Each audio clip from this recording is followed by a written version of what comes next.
I've always rolled my eyes at those scary stories based on a true story, that warn you never to pick up strangers. But my own real horror story, a true scary story, that unfolded on a lonely highway late one night, turned into the kind of real-life scary story that makes you question every shadow on the road, even if it wasn't some 3 a.m. horror experience in the usual sense. It was around midnight on a stretch of rural interstate I'd driven 100 times before. Rain had just started, light but steady, turning the asphalt glossy under my headlights. I was heading home after a long shift, radio low, mind drifting. Then I saw him, standing on the shoulder, thumb out, soaked through, backpack at his feet. Looked ordinary, jeans, hoodie, no hat. Something about the way he stood, patient, made me hesitate. But the rain was picking up, and I thought, what's the harm in a quick lift to the next exit? I pulled over, rolled down the window. He thanked me quietly. Voice calm, climbed in without much fuss. Said his name was Mark.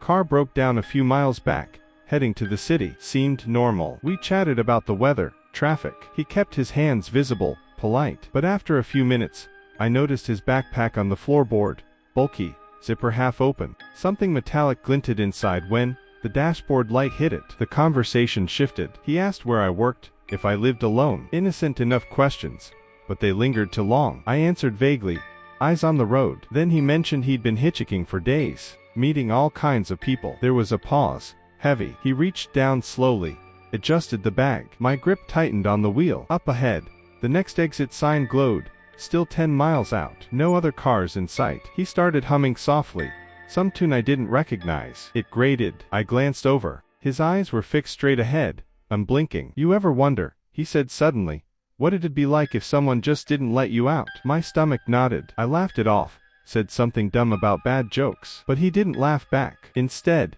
he leaned back, relaxed, like he owned the seat. The rain hammered harder now, wipers struggling. I checked the mirrors, empty highway behind us. No one to flag down. He reached into his pocket. I tensed, expecting a phone or something harmless. Instead, he pulled out a small folding knife, started cleaning under his nails with it casually. Forgot to mention, he said, my last ride got nervous. Pulled over too soon. The blade caught the light again. I accelerated subtly, heart pounding. Told him the next exit was close. He nodded, but his foot tapped restlessly. Then he asked for my phone. Battery died. Need to call my buddy. I said mine was dead too. Lied smoothly. He stared at me for a long beat. Silence stretched. Miles ticked by. He started talking about accidents on this road.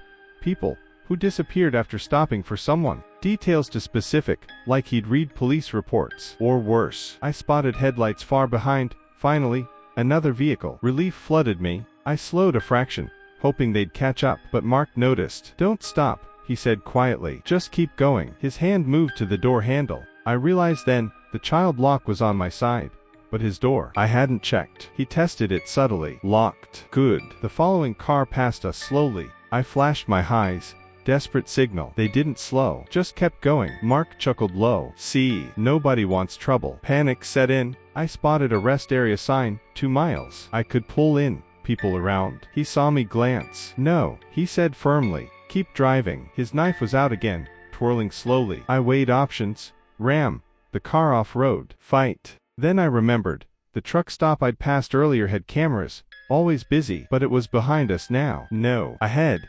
An overpass. I floored it, pretending to speed up normally. He shifted, alert. Slow down. I didn't. The speedometer climbed. Rain blurred everything. Suddenly, he lunged for the wheel. I swerved hard, tires screaming. The car fishtailed. He grabbed my arm, knife close. I elbowed him, hard. He grunted, dropped the knife between seats. I veered toward the shoulder, slammed brakes. He flew forward, hit the dash. I unlocked my door, bolted out into the rain, running toward the overpass lights.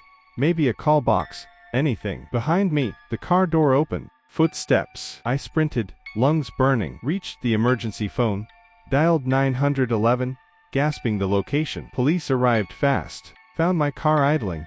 Door open. No one inside. Mark was gone. Backpack too. They searched, found nothing but the knife. Ordinary, no prints. They drove me home, took my statement. Said hitchhikers can be unpredictable. Advised against stopping. Case open, but no leads. Weeks later, checking news, I saw a report.